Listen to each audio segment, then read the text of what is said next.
भारत वर्ष में प्रधानमंत्री नरेंद्र मोदी आह्वान क्रमे हर घर तिरंगा कार्यक्रम चलुवा बेले आज 69तम स्वाधीनता दिवस में बौद्ध जिला कताबला वनांचल अंतर्गत बरपदर सेक्शन कार्यालय वनपाल खामखियाली मनोभाव जो पताका उत्तोलन हो पार देखा मिली। बरपदर सेक्शन में 6टी फरेस्ट गार्ड रोकवा बेले जड़े फरेस्ट रुहति तेज आज भली जातीय दिवस में समस्ते एकत्रित हो पताका उत्तोलन करने कथा किंतु राष्ट्रीय पताका को असम्मान कर कार्यालय पताका उत्तोलन कर बेस दुखर विषय ग्रामवासी अभियोग करछन्ति जातीय पताका को सम्मान दे जानी नहीं सेमानक प्रति दृढ़ कार्यानुष्ठान नियाजाउ बोली बरपदर ग्रामवासी दाबी करछन्ति। ग्रामवासी कहवा कथा प्रतिवर्ष अगस्ट 15 और जनवरी 26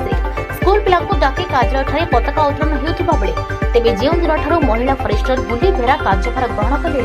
से दिन ठारू कार्यालय सदा सर्वदा ताला पड़ जाउछि। अगस्ट 15 जनवरी 26 आ पताका उत्तोलन हेउ नाही कि से संतोषजनक कार्य करुनाहांती तेणु आज ग्रामवासी एकत्रित होई कार्यालय सम्मुखरे जातीय पताका को सम्मान जणाई उत्तोलन करछन्ति। एतसहित फरेस्टर कहीं पताका उत्तोलन करिनाहांती तार तदंत कराଯାई दृढ़ कार्यानुष्ठान नेबाकू जनसाधारण दाबी करछन्ति। एने फरेस्टर गुली बेहरा को गणमाध्यम प्रतिनिधि पचारिबारु एहा कार्यालय बासस्थान पताका उत्तोलन कराଯାई नाही बोली से प्रकाश करछन्ति। तेबे डीएफओ को प्रतिक्रिया मिली पारि नाही। आज कौन असुविधा होची आज्ञा देखुन हमर फरेस्ट क्वार्टर अच्छे कार्यालय फरेस्ट कार्यालय अच्छे एठाने फ्लाग उत्तोलन नहीं करे आम ग्रामवासी आसिक फ्लाग उत्तोलन करूँ। कौन कहबे ये आगु पताका उत्तोलन होतला ए वर्ष हेनी ना कौन कहबे आगु होतला आमे आगु छुआ दिन जानि होतला एमाने कहउजन जे 4-5 वर्ष हलानो एमाने करबा ने किजने आ सेमाने कहउजन एटा कार्यालय नुहे बोली कार्यालय जदि कार्यालय नुहे काहे लेखा है सेटा देखुन जदि कार्यालय नुहे तेणु कौन आपन ना दिवाकर बघा कौन है बरपद सेक्शन रे वर्तमान सुधा पताका उड़ीने कौन कहबे नहीं आमे आसिक देखलु बोले पताका नहीं उड़बार दाल बोले हेति लगी पताका एक्चुअली उड़ाबार कथा है जगह जेहेतु अच्छे गवर्नमेंट जगह आर तापर प्रत्येक घर घर तो पताका उड़ाबार लगी गवर्नमेंट भी गोटे नियम करिछन आर हेते काल इने आसिक देखा पताका नहीं फरेस्टर आउ तापछे बनरक्षी माने केही आसी नै आइजे देखुन ताला पड़ी जे देखि दुन ना ताला पड़ी जे बोले आज एक्चुअली ना आसिक फोटो माने पताकाटे उत्तोलन हबार कथा आर केतले आउजन केतले जाउजन त नहीं जना पड़मार सेटा किंतु सकाळ वर्तमान सुधा पताका उड़ीनी नहीं उड़बार ताला आजके ताला पड़ी जे ताला 9टा बाजिलानी हां आ नहीं उड़बार ताला वर्तमान टाइम केतेटा हला टाइम इरा 9:40 हे गला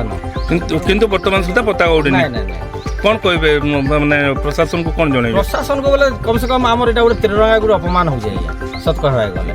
जेतु गवर्नमेंट रो नियम गवर्नमेंट नियम करा हम जेतु देशवासी हम तो गोटे पताका हम गोटे उड़ाबार कथा बुझले कि नहीं बोले एटा एतकी पछे पड़बाटा बिरा भूल हे जाउजी हेड ऑफिस हां बोले एक्चुअली पताका आज उड़ाबार कथा एटा गोटे अपमान है गोटे हेड ऑफिस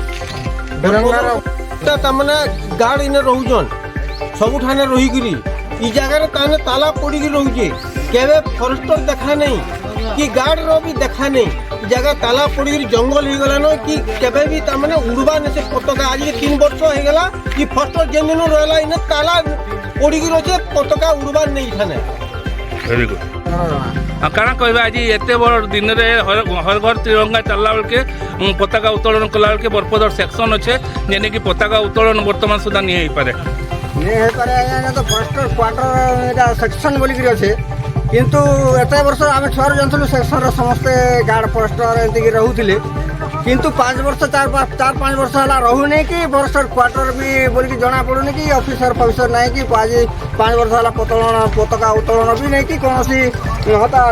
ऑफिसर भी जगह रहबार 5 वर्ष है हाँ बोले पताका उत्तोलन नहीं है जिते आप ग्रामवासी क्या कले उत्तोलन जो ग्रामवासी मैंने पताका उत्तोलन कर